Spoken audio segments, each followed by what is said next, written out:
Hi friends, welcome to ஷேகர்ஸ் உலகம். நம்ம இன்றைக்கி இந்த வீடியோவில் என்ன பார்க்க போகிறோம் அப்படின்னா, பன்னீர் மட்டர் மசாலா எப்படி பண்ணுறதுன்னு பார்க்கலாம். அதுக்கு முன்னாடி நீங்கள் இந்த சேனலுக்கு புதுசுன்னா மறக்காமல் சேனலை சப்ஸ்கிரைப் பண்ணுங்கள், கூடவே பெல் ஐக்கானையும் கிளிக் பண்ணுங்கள். வாங்க வீடியோக்குள்ளே போகலாம். பேனில் 2 டீஸ்பூன் அளவுக்கு ஆயில் சேர்த்துக்கலாம். ஆயில் நல்லா ஹீட் ஆகணுன்னு 3 பெரிய வெங்காயத்தை கட் பண்ணிவிட்டு ஆட் பண்ணிக்கோங்க. வெங்காயம் நல்லா வதங்கி வரணும்.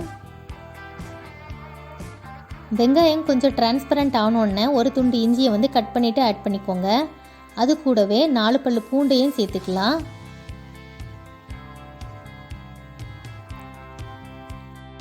இது கூடவே 2 பச்சை மிளகாய், 15 முந்திரி பருப்பையும் சேர்த்துக்கலாம். முந்திரி பருப்பு சேர்க்கறதுனால நம்ம கிரேவியோட கன்சிஸ்டன்சி நல்லாயிருக்கும். 3 தக்காளி பழத்தை கட் பண்ணிவிட்டு ஆட் பண்ணியிருக்கேன். வெங்காயம், தக்காளி பழம் எல்லாம் நல்லா வதங்கி வரட்டும். எல்லாம் நல்லா வதங்கிட்டு இதை ஆற விட்டுறலாம்.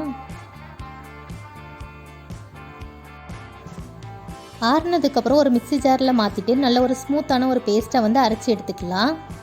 பார்த்திங்கன்னா நல்லா அரைச்சி எடுத்தாச்சு.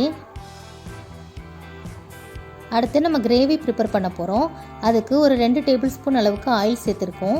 ஆயில் நல்லா ஹீட் ஆகணுன்னா 1/2 டீஸ்பூன் அளவுக்கு ஜீரகம், 2 துண்டு பட்டை, ஒரு பிரியாணி இலை, ஒரு வெங்காயத்தை சின்ன சின்னதாக கட் பண்ணிவிட்டு ஆட் பண்ணிக்கோங்க. வெங்காயம் நல்லா வதங்கின உடனே நம்ம அரைச்சி வச்ச பேஸ்ட்டை ஆட் பண்ணிக்கலாம்.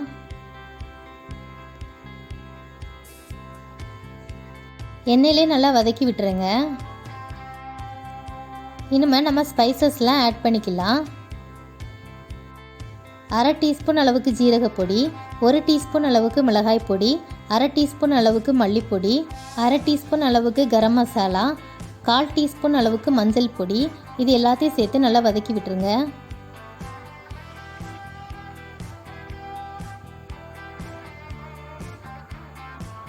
ஒரு 2 நிமிஷம் இந்த எண்ணெயிலே நல்லா வதக்குனதுக்கப்புறம் நம்ம தண்ணி சேர்த்துக்கலாம். உங்களோட கிரேவியோட கன்சிஸ்டன்சிக்கு தகுந்த மாதிரி தண்ணி சேர்த்துக்கோங்க. நல்லா மிக்ஸ் பண்ணி விட்டுட்டு ஒரு 5 மினிட்ஸ்க்கு மீடியம் ஃப்ளேம்லேயே வச்சு குக் பண்ணிக்கோங்க. 5 மினிட்ஸ் ஆயிடுச்சு. நல்லா மசாலாலாம் குக் ஆகிருக்கும். இந்த டைமில் நம்ம ஒரு கப் அளவுக்கு பட்டாணி சேர்த்துக்க போகிறோம். நான் பச்சை பட்டாணி தான் சேர்த்துருக்கேன். சப்போஸ் உங்கள் வீட்டில் ஃப்ரெஷ் பட்டாணி இல்லை அப்படின்னா காஞ்ச பட்டாணியை குக் பண்ணிவிட்டு சேர்த்துக்கோங்க. பன்னீர் நான் 150 கிராம் அளவுக்கு சேர்த்துருக்கேன். உங்களுக்கு எவ்வளோ பன்னீர் தேவையோ அந்த அளவுக்கு நீங்கள் சேர்த்துக்கலாம். சேர்த்துட்டு நல்லா மிக்ஸ் பண்ணி விட்டுருங்க.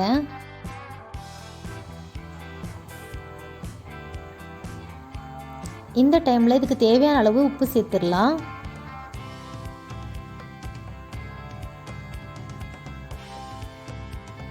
ஒரு லிட்டு போட்டு ஒரு 5 மினிட்ஸ்க்கு குக் பண்ணி எடுத்துக்கலாம். அப்போ தான் பன்னீரில் அந்த கிரேவி நல்லா இறங்கியிருக்கும்.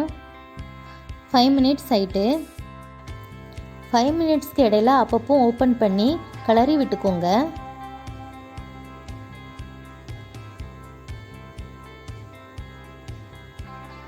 கொஞ்சமாக கஸ்தூரி மெத்தி சேர்த்துக்கலாம். அப்போ தான் அதோட ஃப்ளேவர் நல்லாயிருக்கும்.